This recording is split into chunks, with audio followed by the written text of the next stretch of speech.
As many of you know, WHHI is home to a lot of talented on-air personalities. Right now, we're going to learn a little bit of information behind the scenes and also into the life of a talented career man. You may know Bob Stevens from the Hilton Head News, of course, here on WHHI. You may not know that he is our one and only on-air personality with a Wikipedia page. You know, I did some digging. Bob, nice to have you on the program.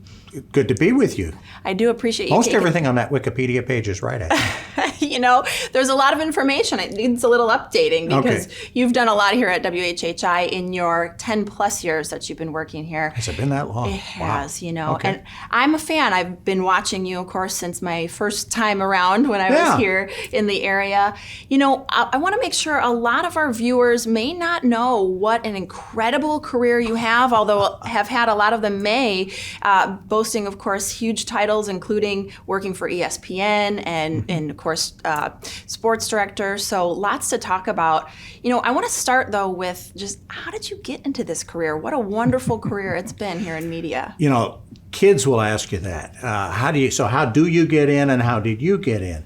The way I got in, probably you can't do anymore. I got in doing Little League games, actually, and then spinning some records, something you can't do anymore, when I was in high school in California. And so that was what got me into the business. And then I majored in it in college and did college radio and college TV, and then went pro. It wasn't such a big deal like the athletes going pro, but then I went pro after I graduated. And, you know, it's interesting to follow your career path a little bit, and I've been able to do that thanks to Wikipedia. But, you know, I finally get to sit down and actually chat with you about it and some things I'd love to know. So talk to us a little bit about that first, you know, pro job because you went to Tulsa University, I can see, in Oklahoma. What did you do to kind of launch into your first real career? Took the internship that I had the opportunity to get after I had been fired as the manager of the student campus station. The very next day, I called the dean of the college, the journalism school, and said, "Help!" And he said, "Let me help you." And the next day, I had an internship at a big radio station and doing news and things for them. And so I went through the internship, and then they hired me after the internship. So, you know, there's a little career advice. Do really well in the internship, and maybe they'll hire you because then you know what they do. And then went on from there. Did radio for a while, started a sports talk show. You know, now we have full networks that do 24/7 sports talk. I took our station from half an hour to an hour, and we thought that was huge. Oh my gosh, how are we ever going to fill an hour?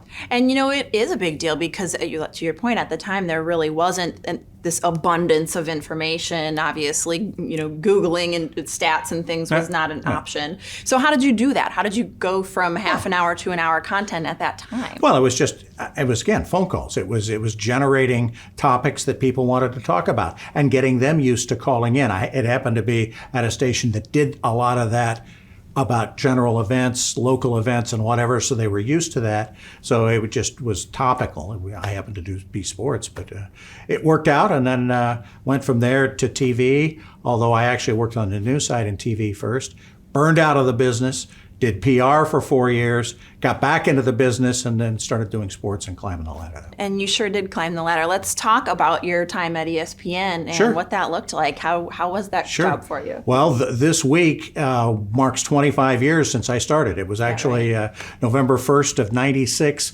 We inaugurated a whole new channel on ESPN called ESPN News. And I got to be a part of that, and it was great fun. It was kind of like headline news for sports. And it was great to work at ESPN because in most TV news stations that you watch, in fact, a couple of them don't even have sports anymore. Sports is always the last thing, and it's the first thing to get cut, and it's always the last priority. Weather is always the first priority, then news, then sports. But at ESPN, sports was always the priority. So it was a wonderful place to work where you knew they were going to spend money and do things and whatever that were what you came there to do.